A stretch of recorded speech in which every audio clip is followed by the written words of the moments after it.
So, ayan mga ka-Friendly Bells, talagang DIY po ang aking ginagawa talaga. Kaya yan, very personalized yung aking gift tag. So, pasensya na sa aking mukha.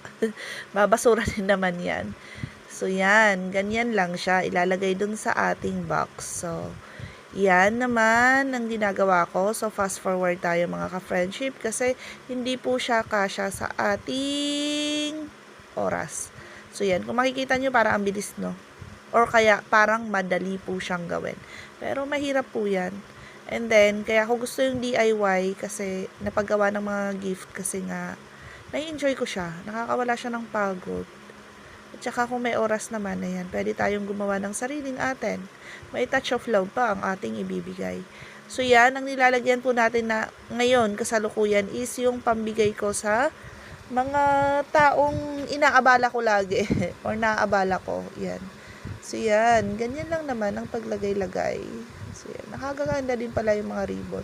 So pink lang yung meron akong ribbon, so yun ang ginamit ko. And then syempre, lalagay natin yung mga stickers.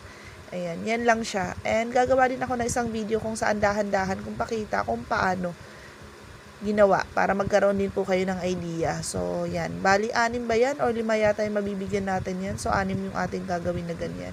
So sana ma-mention nyo yung panonood pala ang syempre, panonood. So, yan lang mga ka-friendship. Bye. Thank you.